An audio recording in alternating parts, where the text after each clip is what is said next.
വ്യായാമം ചെയ്യുന്നതിനിടെ യുവാവ് കുഴഞ്ഞു വീണ് മരിച്ചു. ജിമ്മിൽ കളിസ്ഥലത്തൊക്കെ കുഴഞ്ഞു വീണ് മരിച്ചു, അറ്റാക്കായിട്ട് മരിച്ചു എന്നൊക്കെ നമ്മൾ ഈ അടുത്തായിട്ട് ഒരുപാട് കേൾക്കുന്നുണ്ട്. മരണം, അതായത് നാച്ചുറൽ ഡെത്ത് ഏത് സമയം ആർക്ക് വേണമെങ്കിലും വരാം. പക്ഷേ ജിമ്മിൽ കളിസ്ഥലത്തൊക്കെ പെട്ടെന്നുള്ള മരണങ്ങൾ നമുക്ക് എങ്ങനെ ഒഴിവാക്കാമെന്നാണ് ഈ വീഡിയോയിൽ ഞാൻ പറയുന്നത്.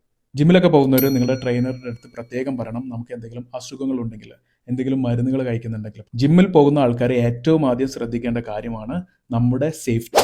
ഏത് എക്സസൈസ് ചെയ്യുമ്പോഴും നിങ്ങളുടെ ട്രെയിനറുടെ നിർദ്ദേശത്തിനനുസരിച്ച് മാത്രം ചെയ്യുക. കൃത്യമായ അകലം പാലിച്ചിട്ട് മറ്റുള്ള ആൾക്കാർക്ക് ബുദ്ധിമുട്ടില്ലാത്ത രീതിയിലും നമ്മുടെ സേഫ്റ്റിയും കൂടെ കണക്കിലെടുത്തിട്ട് വേണം എപ്പോഴും എക്സസൈസ് ചെയ്യാൻ വേണ്ടിയിട്ട്. വർക്കൗട്ട് ചെയ്യുമ്പോൾ അല്ലെങ്കിൽ കളിക്കുന്ന സമയത്ത് പെട്ടെന്നുള്ള മരണത്തിന് ഒരു കാരണം നമ്മുടെ ഹൃദയത്തിലേക്കും ബ്രെയിനിലേക്കും ആവശ്യത്തിനുള്ള ഓക്സിജനും ബ്ലഡും എത്താത്തതാണ്. അതുകൊണ്ട് സിവിയർ എക്സസൈസ് ചെയ്യുന്ന സമയത്ത്, എന്തെങ്കിലും ഗെയിംസ് കളിക്കുന്ന സമയത്ത്, സ്പോർട്സ് ആക്ടിവിറ്റിയുടെ സമയത്ത് നമുക്ക് ഹൃദയമിടിപ്പിൽ വ്യത്യാസം തോന്നുകയാണെങ്കിൽ, തലകറക്കം തോന്നുകയാണെങ്കിൽ, നെഞ്ചിനകത്ത് വേദന തോന്നുകയാണെങ്കിൽ നിർബന്ധമായിട്ടും 1 മിനിറ്റോ 2 മിനിറ്റോ റെസ്റ്റ് എടുക്കണം. അവിടെ ഗ്രൗണ്ടിൽ ഇരിക്കണം, അല്ലെങ്കിൽ മലർന്ന് കിടക്കണം. ഇത് ചിലപ്പോൾ നിങ്ങളുടെ ജീവൻ തന്നെ രക്ഷപ്പെടുത്തുവാൻ വേണ്ടിയിട്ട് നിങ്ങളെ സഹായിക്കുമായിരിക്കും.